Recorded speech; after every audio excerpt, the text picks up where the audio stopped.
today what I want to talk to you guys about is how to go about pruning a fruit tree.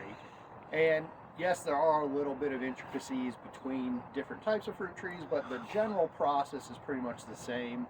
So today what we're going to be looking at is about a 4-year-old apple tree. This is a Golden Delicious. And the kind of general things I'm looking for is, of course, anything that's broken or diseased would have to be removed. But you're really just trying to open up the tree, increase airflow, and prevent any fungal diseases. There's some other practical things you might want to think about as well. What's the appearance of the tree going to look like? What's your reach? How high do you really want your branches growing up? And so there's kind of an art form to it too, and feel free to kind of choose what you want your tree to look like to a certain extent. But first of all though, just kind of coming inside the tree, you can see that some of this is getting a little bit crowded here. And I don't want these branches at all, so I'm just going to take them off close to the bottom. Now, a lot of people are afraid of over pruning their trees at first, and that's one of the things. It's very hard, not impossible, but it's very hard to over prune a tree. Trees grow a tremendous amount each year and send out new branches, and so something like this, where you might think, I might not want to get rid of that height. But honestly, if I cut this off right here, that's going to help this shoot out more to the right. And as the leaves and the fruit come down, it's going to pull that down this year and open that tree up a little bit for me and make it look nice. And so that's really what you have to try to do, is not just think about the tree as it is right now, where it's dormant, this is the perfect time to go ahead and prune, but also think about when that tree gets letting down fruit, how are those branches going to open up? Where are they going to cross at? And again, trying to eliminate any type of congestion there. And so you can see I've got a cross here. I've also got 3 parallel branches here. Now parallel branches are nice, but because this one is crossing and I've already got 2 in a pretty close area, I'm just going to go ahead and prune this one. Again, we just take it out of there, and you can already kind of see it's opening up nicely. The tree's looking a little bit better. Here I just have a little bit of cross, but that's enough. Again, when this tree starts to leaf out, it's going to cause some congestion. It's where an area for moisture to develop, and I just don't want that in the tree. Again, coming over here, I'm thinking about, again, how tall do you want the tree? Okay. I really don't like having to reach too far over my head. I've got a nice branch coming out this way here, so I can go right above that branch, go ahead and clip it on the other side, and again, as this gets laid down, it's going to pull the tree out this way.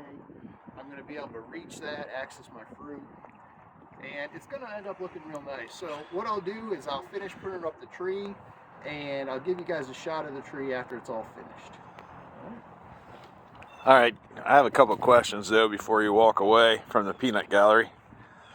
First of all, when you say the tree is 4 years old, is that 4 years since it's been transplanted, or is that 4 years since it was initially grafted onto the rootstock? That's 4 years since the transplant. Okay. And then just for reference, when people see you up against that tree, they need to realize that you were an offensive lineman in college. You're 6'3", and so you're probably talking about 8.5 foot to the top of your reach. Yep. So I'm going to say that tree's all of 11 foot tall. So are you recommending that they prune it to that height on themselves, whatever's comfortable for them, in harvest, or? Yes. Okay. Yeah.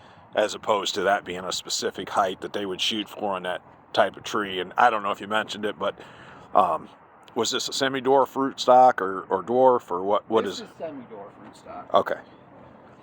All right. We'll be back.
What's the value of a good pair of pruning shears? Well, anytime you rip any of the bark from the tree, there's potential to let in disease. And so you want all your cuts to be really clean, and of course, a nice sterilized pair of pruning shears is going to help you out with that.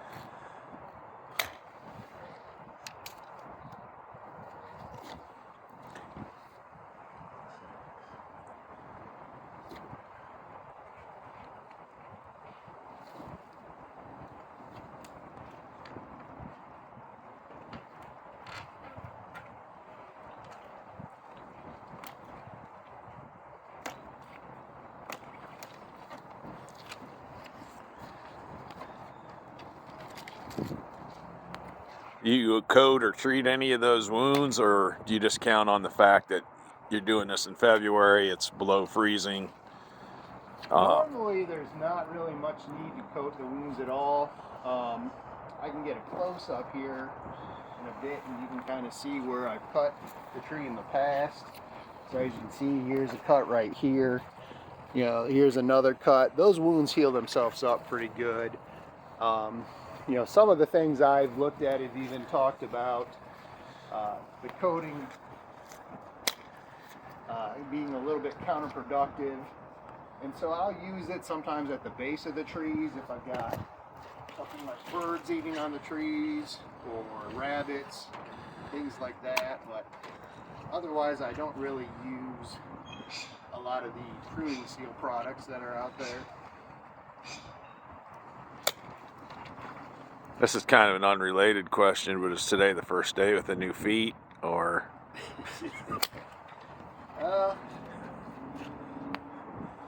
Not really. I normally don't have to look up very often though, so it's an odd experience for me. It only happens once a year.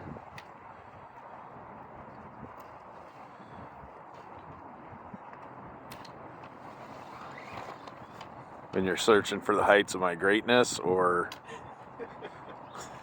Just pruning Or, trees. oh, just pruning.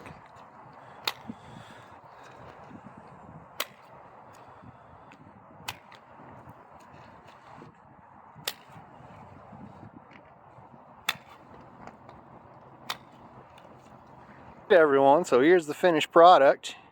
You can see it looks a little different now, but it's nice and opened up and ready for spring. And when we get some leaves on the trees, we'll have to take you back out and show you what everything looks like then.